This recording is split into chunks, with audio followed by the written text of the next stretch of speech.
The morning sun rose over New Eden Colony like it did every other day, painting the sky in shades of orange and pink that reminded the settlers of Earth's sunrises they had left behind.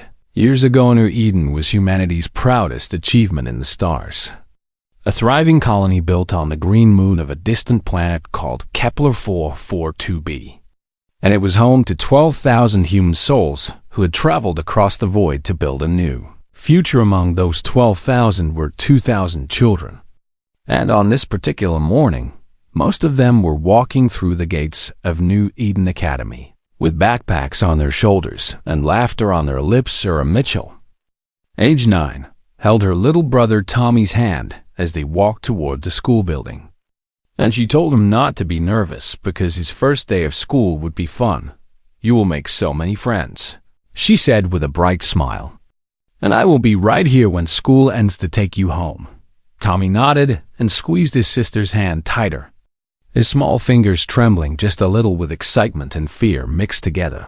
Across the galaxy, in a dark chamber lit by cold blue lights, the leaders of the Valorith hegemony gathered around a massive table made of polished black stone. The Valorith were an ancient species, insectoid beings with hard shells and compound eyes that had ruled their corner of the galaxy for 400,000 years before humans even learned to make. Fire High Arbiter Zeth stood at the head of the table, his mandibles clicking with irritation as he addressed his council. "These humans continue to refuse our demands," he said, his voice a harsh clicking sound that echoed through the chamber. "They will not give us the mining rights in the Kepler system, and they speak to us as if we are equals." One of the council members leaned forward and asked what the High Arbiter proposed they do about this insult. Seth Khan's compound eyes glittered with cruel amusement as he answered, "We will teach them what happens when inferior species defy the hegemony," he said. "We will not attack their military bases or their government buildings because that would make them feel important." He paused and let out a sound that among his species passed for laughter. "No. We will attack something that will break their spirits completely and show them how weak they truly are." The council members leaned in closer, curious about what their leader had planned. "We will attack their children," Zethka announced. "We will strike their school on that little colony they are so proud of. And we will kill enough of their young to make them understand their place in this galaxy." Some council members shifted uncomfortably at this, for even among the ruthless Valorith, there were those who found such tactics distasteful, but none dared to speak against the High Arbiter. So the plan was approved without a single voice of opposition back on New Eden. The children had no idea that ships were already speeding toward them through the darkness of space. Tommy Mitchell sat in his classroom and listened to his teacher explain how the colony's food production systems worked. And he thought it was actually pretty interesting. Sarah was 3 buildings away, working on a math problem and thinking about what she would make for dinner that night, since their parents were both working late shifts at the mining facility. The attack came without warning at exactly 1100 hours. Colony to model Earth dropships screamed down from the sky and landed in the courtyard of New Eden Academy while the children were outside for their morning break. Sarah heard the explosions first, and then the screaming started. She ran toward the younger children's building without thinking, her only thought being that she needed to find Tommy and keep him safe. Valorith soldiers poured out of their ships with weapons blazing, and they did not aim at the adults who came running to help. They aimed only at the children. The colony's security forces responded within minutes, but they were not prepared for a full military assault on a school, and the Valorith had brought overwhelming numbers. Principal James Rodriguez tried to shield a group of first graders with his own body and took 17 shots before he fell. Teacher Maria Santos locked her classroom door and told her students to hide under their desks and stay quiet. But the Valorith soldiers simply blasted the door open and walked inside.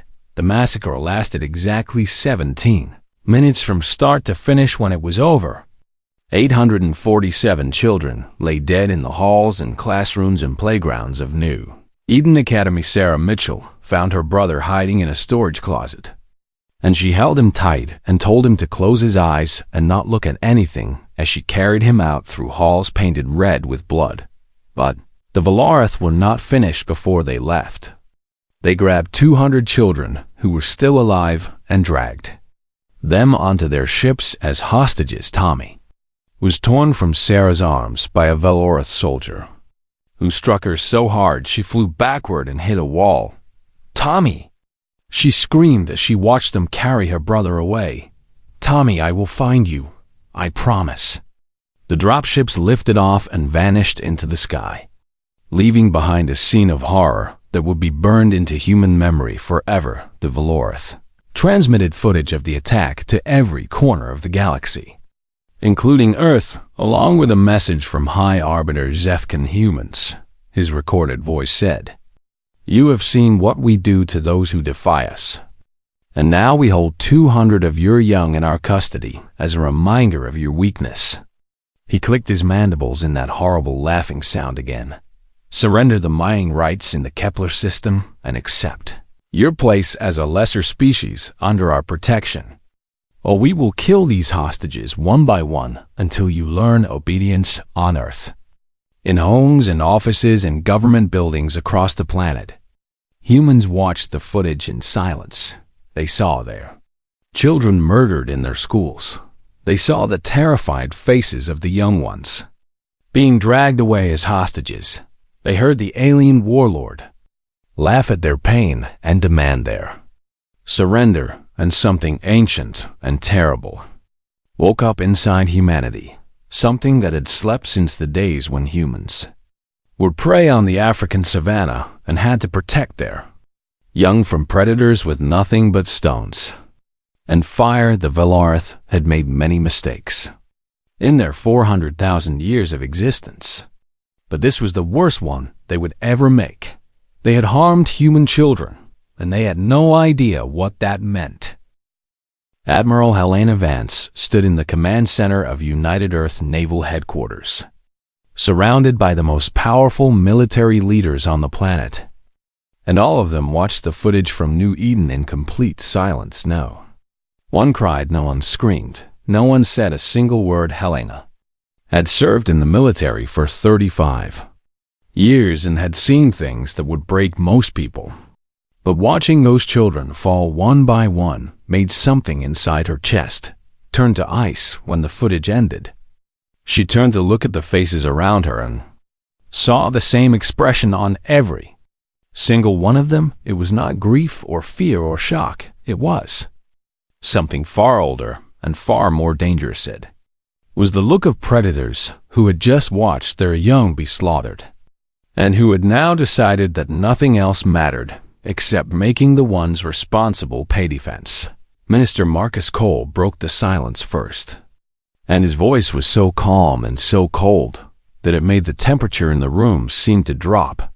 "Contact the Parliament," he said.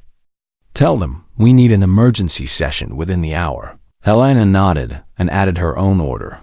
"And wake up the ghosts." Everyone in the room knew what she meant, even though most of the galaxy had no idea those ghosts existed across Earth. Similar scenes played out in homes and public spaces, and workplaces. Parents held their own children tighter and felt that ancient protective rage burning in their hearts. Veterans who had hoped never to fight again began making calls to old comrades. Factory workers looked at each other and knew without speaking that they would work triple shifts if that was what it took. The entire species was waking up to a single unified purpose, and that purpose was terrifying in its simplicity. Within 2 hours, the United Earth Parliament convened in the Great Hall, and every single representative was present either in person or by hologram. Prime Minister Elena Vasquez stood at the podium with the footage from New Eden still playing on screens behind her. "You have all seen what was done to our children," she said, and her voice did not shake even though tears ran down her face. "And you have all heard what these creatures demand in exchange for the survivors." She paused and looked out at the assembled representatives of humanity. "I am here to propose that we give them an answer." She touched a control on the podium, and the screens behind her changed to show a document that most people in the room had never seen before. It was titled Resolution 1 Omega, and it had been written in secret 50 years ago when humanity first discovered they were not alone in the universe. The text of the resolution was simple and direct. Any species that deliberately targets human children forfeits all rights to existence, and total species elimination is hereby authorized without limit or mercy. A murmur ran through the chamber as the representatives read the words. Prime Minister Vasquez continued speaking. "This resolution was created because our founders knew that someday some alien species might try to use our love for our children against us, and they wanted to make sure that such an enemy understood the consequences." She took a deep breath. "I call for an immediate vote on invoking Resolution 000 on Omega against the Velorith hegemony." The vote took less than 30 seconds. It passed unanimously. Not a single human voice spoke against it.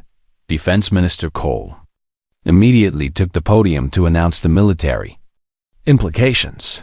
As of this moment, the United Earth Navy is authorized to use any and all means necessary to eliminate the Velorith species from existence, he said. "There will be no negotiation, no surrender accepted. Number prisoners taken unless required for tactical purposes." He paused and looked directly into the cameras broadcasting his words across human space.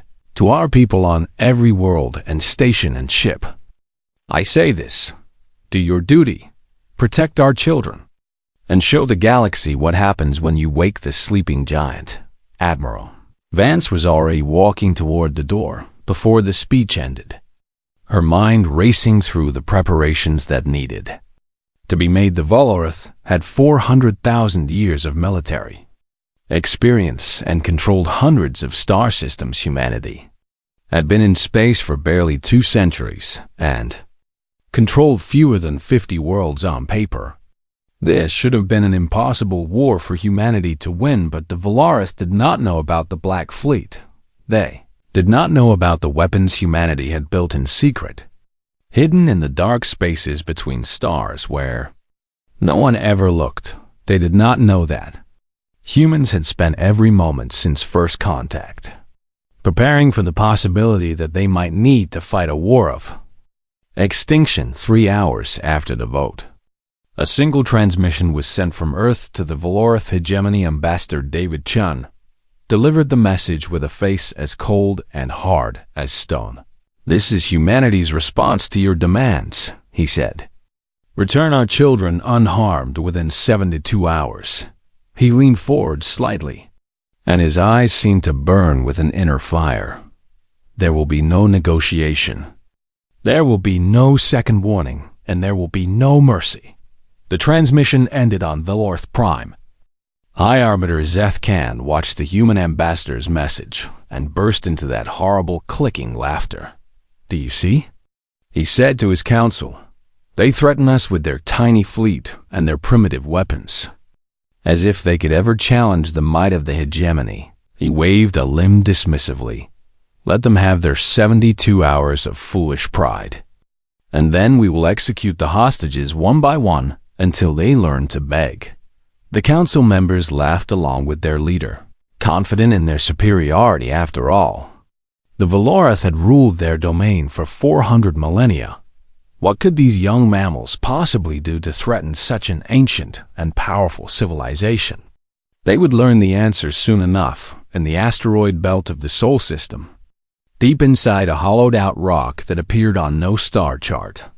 Admiral Vance stood on a platform overlooking a cavern so vast it seemed to go on forever. The cavern was filled with warships, 10,000 of them, each one built in secret over the past century and designed for a single purpose: These were not exploration vessels or cargo, haulers or patrol craft. These were extinction machines.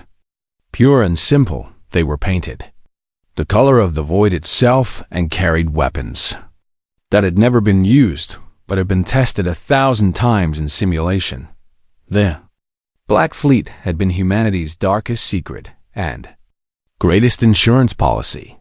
And now it was time for it to wake up. Admiral Vance activated the fleet-wide communication system and spoke to the millions of crew members who had trained in secret for this day. "You all know what happened on New Eden," she said. "You all know what we have been called to do."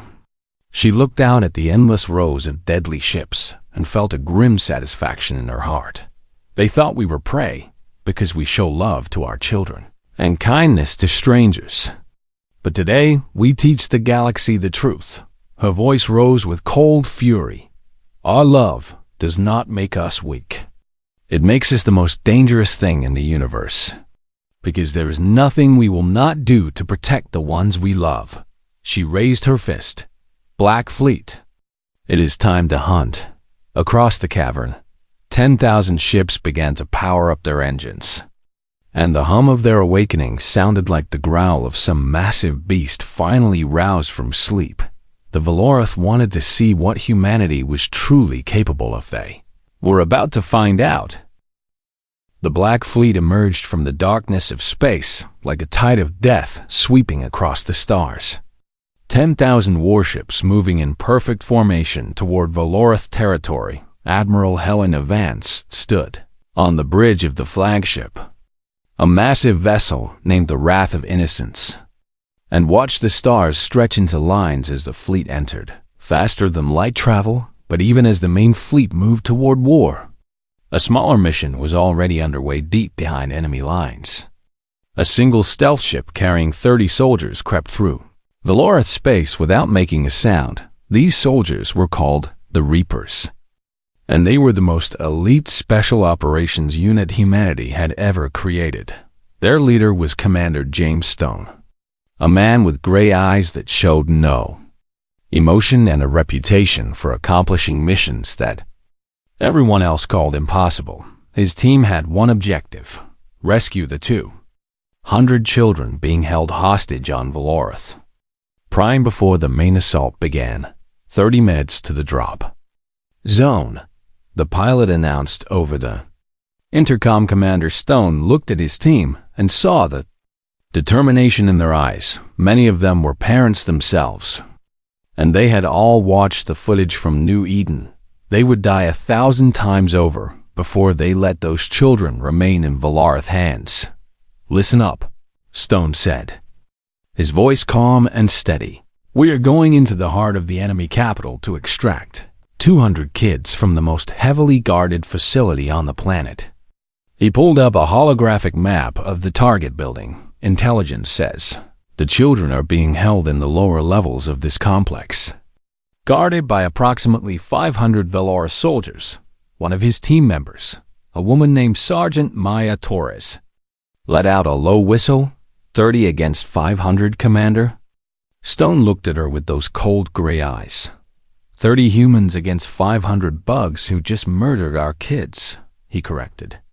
"I like our odds." The team nodded in grim agreement as the Reapers prepared for their mission. The rest of humanity was mobilizing for total war on Earth. Factories that had been secretly producing military equipment for decades switched to full production mode. Recruitment centers were flooded with volunteers, including many who had to be turned away because there were simply too many people wanting to fight in homes across human space. Parents kissed their children goodbye and picked up weapons they had hoped never to use. The Galactic Council watched these developments with growing concern. Ambassador Catherine of the Vendari Collective sent a message to Earth urging restraint. "Surely there can be a peaceful resolution," the message said. "The Valorith acted wrongly, but genocide is not the answer." Ambassador David Chen's response was broadcast publicly. Where was the Galactic Council when Valorith ships entered New Eden's orbit? He asked. Where was your concern for peaceful resolution when our children were being slaughtered in their classrooms? He held up a picture of a smiling human child, one of the 847 who had died. Her name was Emma, and she was 7 years old. And she wanted to be a doctor when she grew up. He set the picture down and stared into the camera. The time for peaceful resolution ended when the first bullet hit the first child. And now there is only one thing left to do. The Galactic Council fell silent, and no more messages of restraint were sent on Valorth Prime. High Arbiter Zethkin was beginning to feel the first hints of worry. His spy networks had detected unusual activity in human space, and the human 72-hour deadline was approaching. He ordered the defenses around the hostage facility to be doubled, just in case the humans tried something foolish. What he did not know was that the Reapers were already on the ground. Commander Stone and his team had landed 3 kilometers from the facility and were moving through the alien city like shadows. The Valorth capital was a maze of towering structures that looked like giant insect hives, and the streets were filled with civilians going about their daily lives. None of them noticed the 30 humans slipping through the darkness between buildings. The Reapers reached the outer wall of the detention facility and began their infiltration. Sergeant Torres used a specialized device to create a silent opening in the wall while the rest of the team provided cover. Entry point secured, she whispered into her communicator. They moved inside like ghosts, taking down guards with silent precision whenever they encountered them. The Valorth had never faced human special forces before, and they were completely unprepared for how fast and deadly these soldiers could be in the security center of the facility. A Valorth officer noticed that several guards had stopped responding to check-ins, reached for the alarm button, but before his claw could touch it, a knife appeared in his throat. Too slow. Bug, Torres whispered as she lowered the body to the ground. The team continued deeper into the facility, following the route their intelligence had provided to the hostage-holding area. When they finally reached the door to the main holding cell, Commander Stone held up his fist to signal a stop through the door's small window.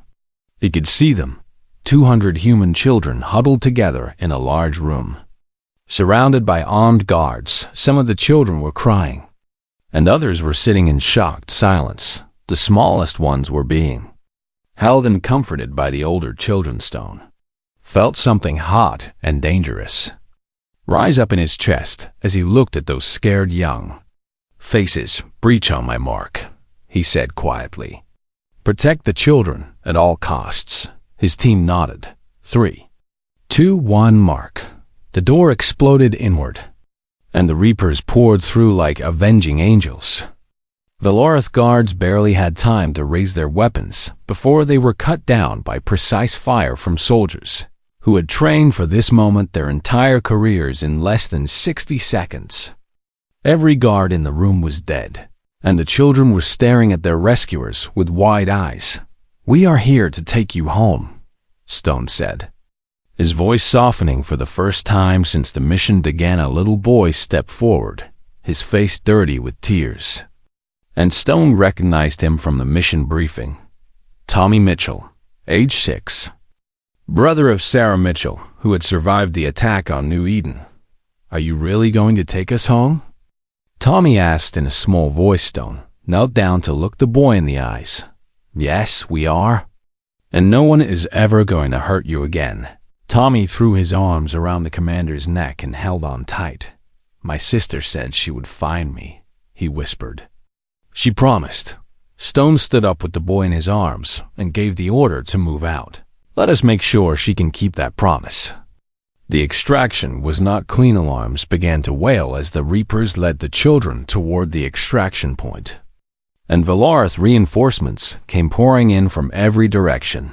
But the Reapers had planned for this. Explosions rocked the facility as pre-planted charges went off, creating chaos and confusion among the enemy forces. The team fought their way through the corridors with the children protected in the center of their Formation 6 Reapers died holding a choke point, so the others could get the children to the extraction ship. 4 more died, providing covering fire as the ship lifted off. But when the stealth vessel finally broke free of Valorith Prime's atmosphere and jumped to safety, 194 children were on board. 6 had died during the rescue, victims of the chaos caused by the Valorith's own panicked defenders. 20 soldiers had gone in, and only 8 came out.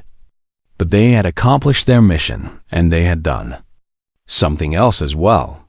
The entire rescue had been broadcast live to every corner of the galaxy. Humanity had shown the universe that they would walk into the heart of enemy territory and sacrifice everything to save their children. Admiral Vance received word of the successful extraction as the Black Fleet entered Valorith space. She allowed herself a single moment of relief before her face hardened again.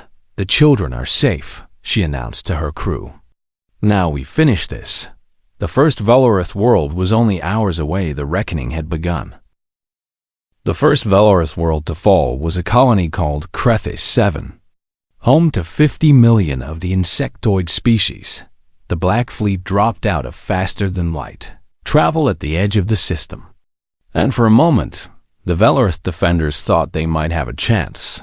That moment lasted exactly 4 seconds. Admiral Vance gave a single order, and the human fleet opened fire with weapons the galaxy had never seen before. Plasma lances that could cut through a ship like a hot knife through butter. Antimatter torpedoes that erased matter from existence. Kinetic bombardment systems that could turn a city into a crater from orbit. The Valorith defense fleet, which had seemed so intimidating when it formed up to meet the human attack, simply ceased to exist. One moment, there were 200 Valorith warships ready for battle, and the next there was nothing but expanding clouds of debris. The human fleet did not slow down. They descended on Krethis 7 and began the process that would come to be known across the galaxy as the cleansing. Military bases were destroyed first, then communication centers, then power plants,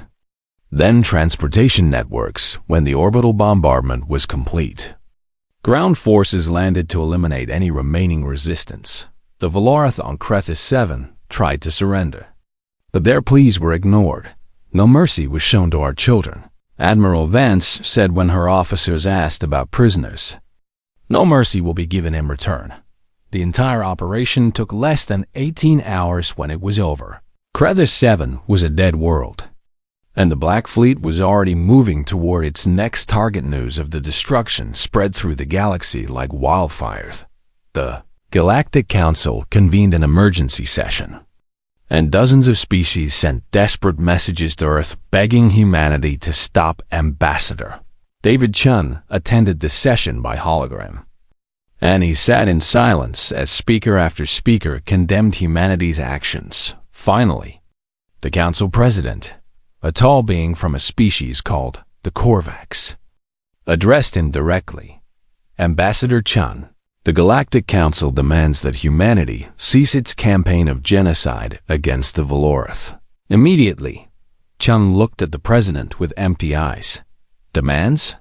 He repeated. He touched a control on his chair, and the screens behind him began playing footage from New Eden. The council chamber fell silent as they watched children being gunned down in their schoolyard.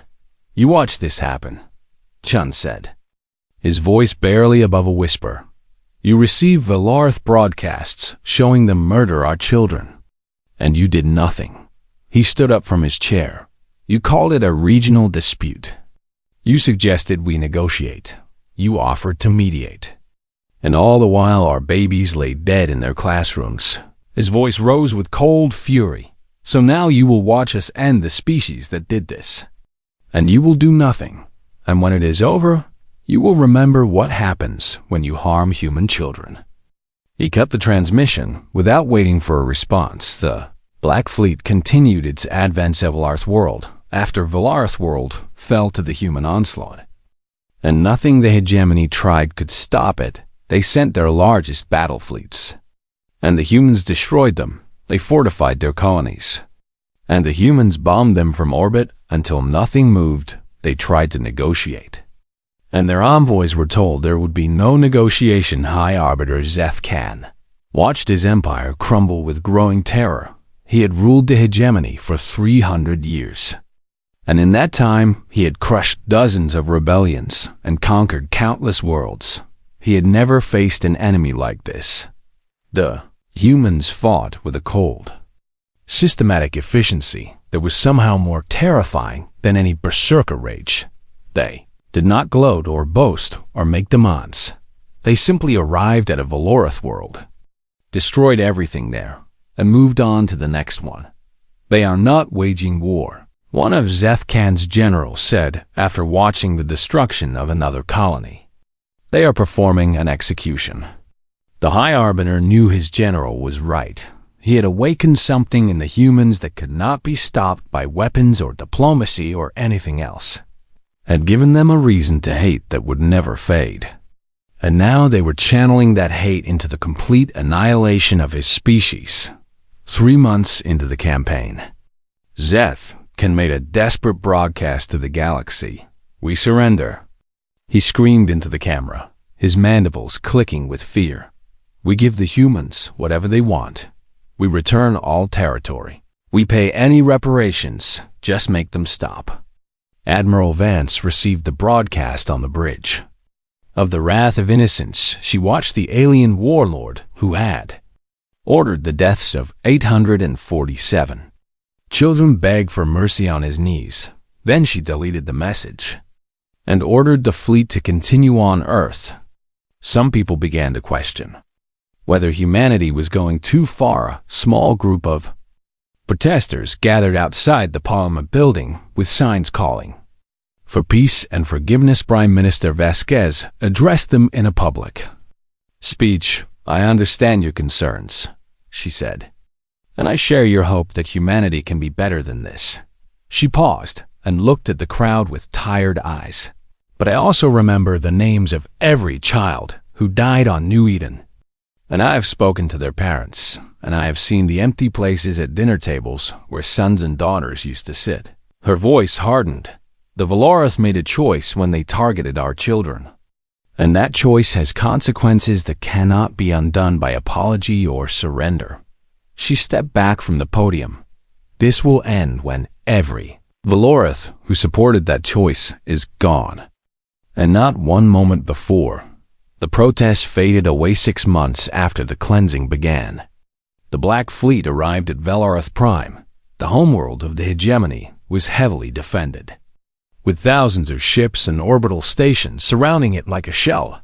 It did not matter. The battle lasted 2 days. And when it was over, the Valorith fleet was destroyed, and the planet lay exposed before the human weapons. But Admiral Vance did not order an immediate bombardment instead.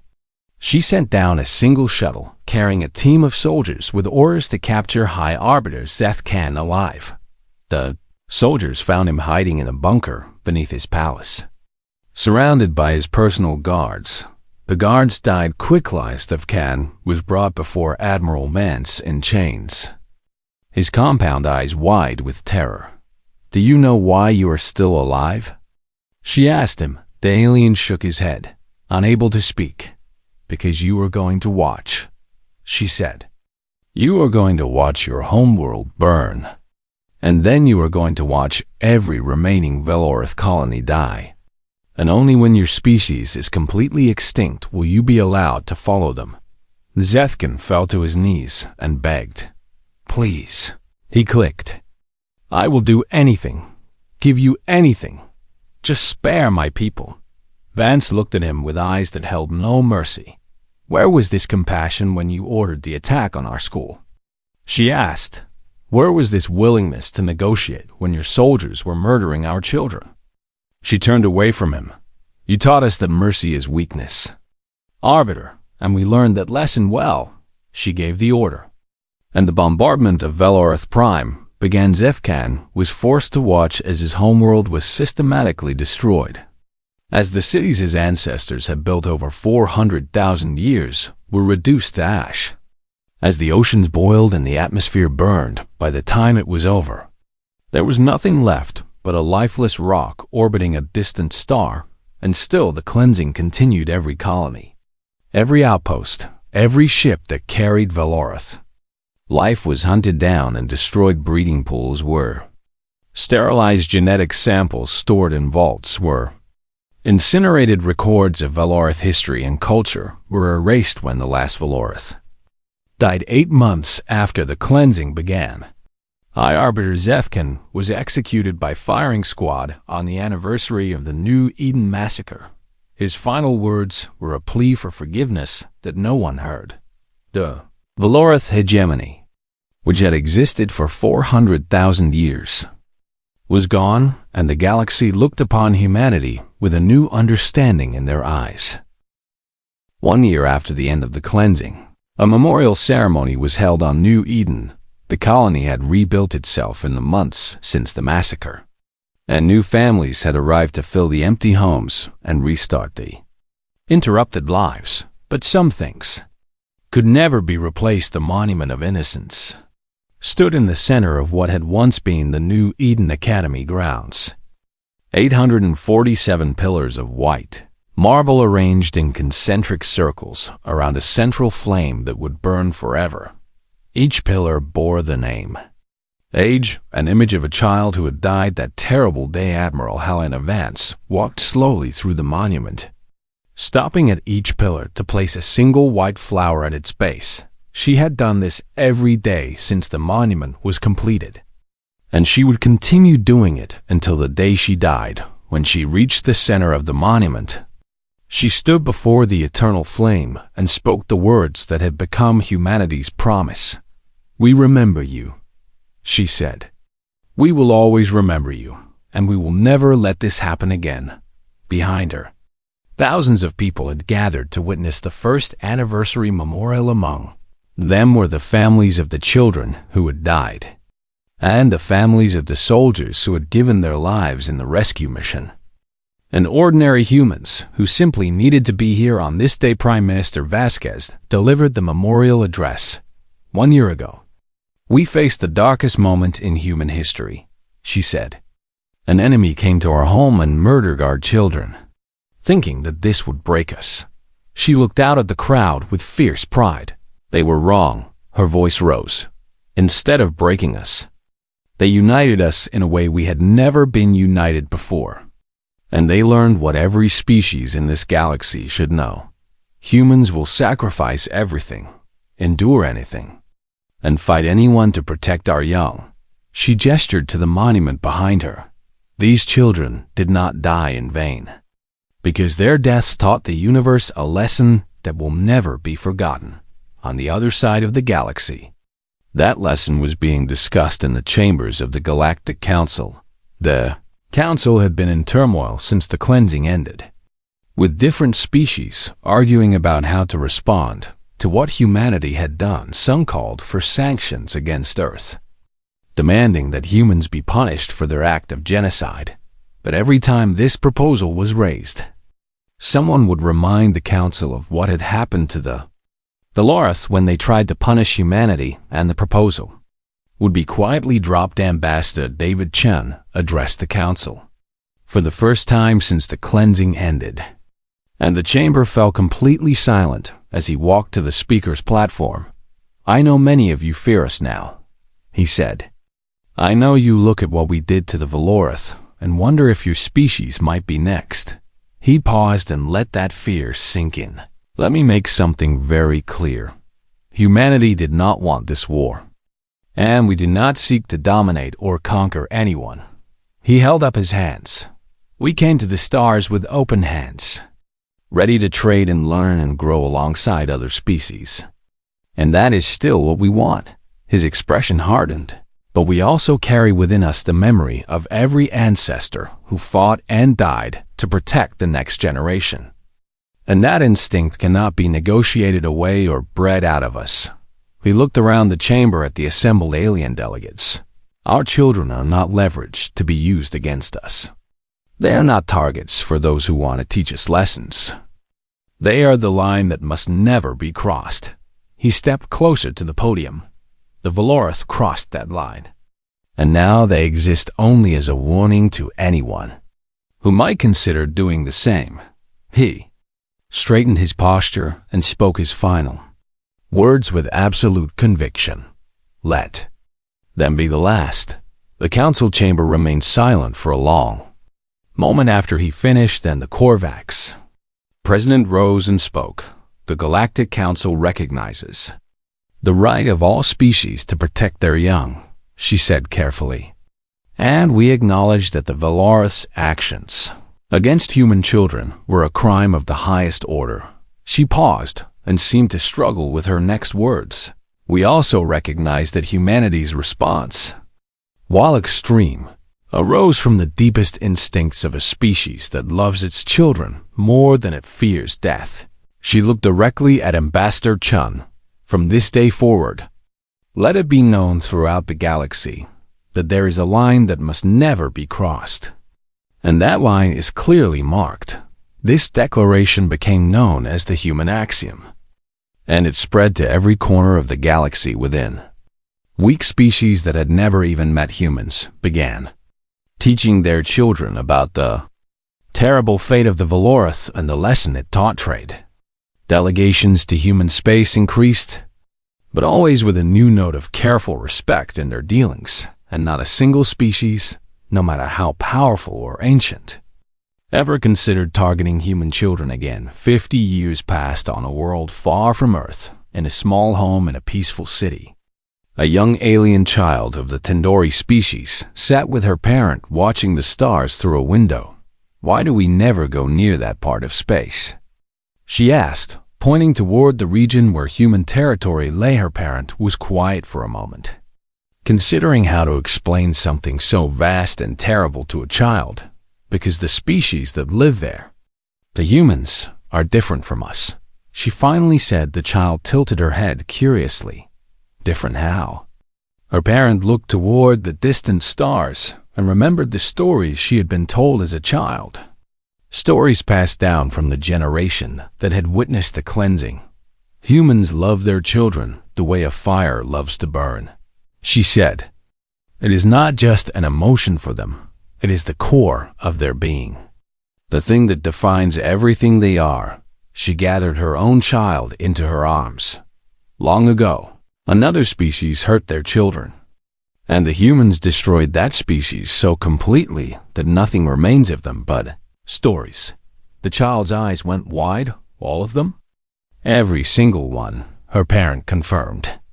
Because humans believe that anyone who harms their young has given up their right to exist. The child thought about this for a while. That seems scary, she said. Her parent nodded slowly. It is scary, but it is also beautiful in a way, because it means that human children are the safest beings in the entire galaxy. She looked down at her own child with love in her eyes. I hope someday all children can be that safe. Back on New Eden, Sarah Mitchell stood before the pillar that bore the names of children from her class. Children she had known and played with and loved. She was no longer the 9-year-old girl who had carried her brother through halls filled with horror. She was a grown woman now, a teacher at the new school that had been built on different ground, because no one could bear to rebuild on the site of the massacre. Her brother Tommy stood beside her, tall and strong and alive, because of the soldiers who had given everything to bring him home. Do you think they would be proud of us? Tommy asked quietly. Sarah thought about the question and about the lives her classmates might have lived if they had been given the chance. I think they would be glad that we remember them, she said, and glad that what happened to them will never happen to anyone else. She placed her hand on the cold marble and whispered the name she had never forgotten. And somewhere out among the stars, in council chambers and classrooms and homes on 1,000 different worlds, other beings told their children the story of humanity and the lesson of the Valoroth. Story always ended the same way. So remember, parents would say to their children, humans are kind and curious, and they make wonderful friends and trading partners. They would pause and their voices would grow serious. but never, ever, for any reason, harm their children, and their children would nod solemnly, because even the youngest among them understood that some lines should never be crossed, and those lines were written in the stars themselves, in the empty space where the Valorith hegemony used to be. A warning that would echo through the ages. Humanity came to the stars with love in their hearts and hope in their eyes. But they also came with teeth, and the galaxy had learned to be very, very careful not to give them a reason to bite.